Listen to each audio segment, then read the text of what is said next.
Assalamualaikum warahmatullahi wabarakatuh. Kali ini topik yang kita bahas adalah kas dan setara kas. Definisi kas ini adalah aset keuangan yang digunakan untuk kegiatan operasional perusahaan.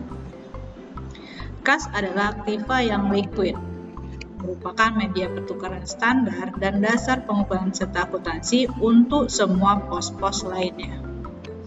Kas terdiri dari uang logam, uang kertas, dan dana yang tersedia pada deposito di bank. Karakteristik dari kas ini adalah dia bersifat liquid, instrumen standar untuk transaksi, dasar pengukuran dan pelaporan untuk semua item, dan merupakan termasuk dari aset lancar, terdiri atas uang kartal yang tersimpan dalam sebuah entitas, uang tersimpan dalam rekening bank, dan setara kas. Nah, setara kas adalah investasi jangka pendek yang sangat liquid. Setara kas ini dapat dikonversi menjadi kas pada jumlah tertentu tanpa resiko perubahan nilai. Ukuran jatuh tempo setara kas biasanya 3 bulan. Contohnya, deposito jangka waktu kurang dari 3 bulan, instrumen pasar uang dengan jatuh tempo kurang dari 3 bulan. Nah, masalah-masalah yang berhubungan dengan pelaporan kas, yaitu ada kas yang dibatasi atau restriktif. Kemudian yang kedua itu ada overdraft. Nah, maksud dari kas yang dibatasi ini adalah diklasifikasikan dalam kelompok aset lancar dan aset jangka panjang tergantung pada tanggal ketersediaan atau pengeluaran.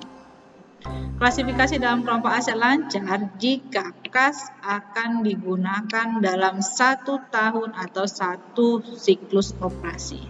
Jadi kalau kas ini dikatakan aset lancar kalau dia digunakan dalam 1 kali siklus operasi untuk membayar kewajiban yang ada atau jatuh tempo.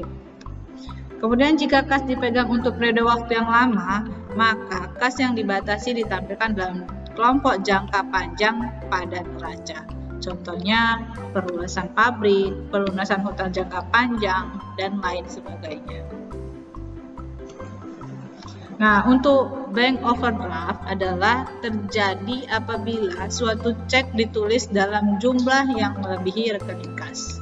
Hal ini harus dilaporkan dalam kelompok kewajiban lancar dan biasanya ditambahkan ke dalam jumlah yang dilaporkan sebagai utang usaha. Nah, sumber penerimaan kas itu ada dari penurunan atau berkurangnya aset lancar selain kas yang diimbangi dengan penerimaan kas, atau berkurangnya persediaan barang dagang karena adanya penjualan tunai, adanya penurunan penjualan, adanya penurunan piutang dagang dengan bertambahnya kas. Jadi misalnya ada penjualan aset yang akan menaikkan kas kita atau menambah kas kita. Kemudian misalnya contohnya itu adalah ada penjualan persediaan secara tunai, maka kas kita akan bertambah. Ataupun adanya pembayaran hutang dari klien kita, maka kas kita juga akan bertambah. Hasil penjualan investasi jangka panjang, aset tetap baik yang berwujud maupun yang tidak berwujud, atau adanya penurunan aset tidak lancar yang diimbangi dengan penambahan kas. Nah, jadi kalau misalnya kita menjual investasi jangka panjang kita, maka yang kita akan menerima kas atau kas kita akan bertambah. Atau misalnya kita ada menjual aset tetap seperti mobil, kendaraan, maka kas kita akan bertambah. Penjualan atau adanya penambahan ekuitas pemilik perusahaan dalam bentuk kas. Jadi misalnya si pemilik usaha ini ada menambah modalnya, maka yang bertambah itu adalah modal dan kas kita. Adanya penerimaan kas karena sewa, bunga, atau dividen dari investasi, sumbangan atau hadiah, maupun adanya pengembalian kelebihan pembayaran pajak pada periode sebelumnya. Jadi misalnya kita ada menyewakan bangunan dan dibayar secara tunai, maka ada penerimaan kas.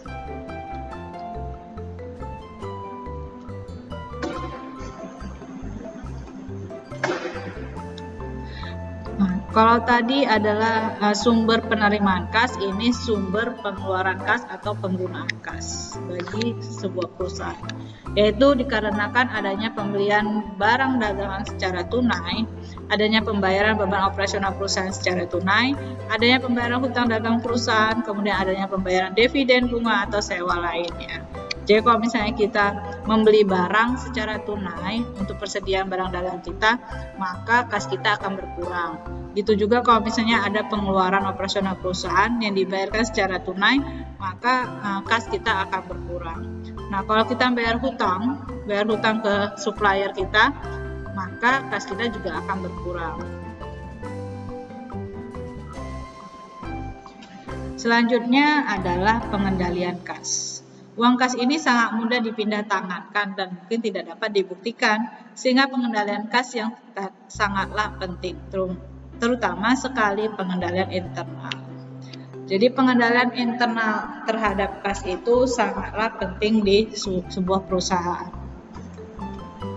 Nah, beberapa bentuk pengendalian kas itu diantaranya dengan cara pemisahan tugas antara pihak yang melakukan otorisasi dengan pembayaran, pihak yang mengolah kas, dan pencatatan, pihak pengguna dan pihak pembayar. Nah, hal ini dilakukan agar tidak ada satu orang atau departemen pun yang memproses transaksi sendiri secara keseluruhan dan untuk menghindari terjadinya kecurangan.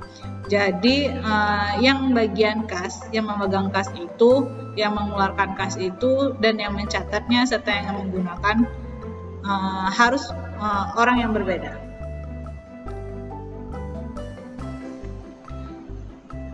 Penggunaan brankas untuk menyimpan kas atau di ruang tertutup dengan akses terbatas.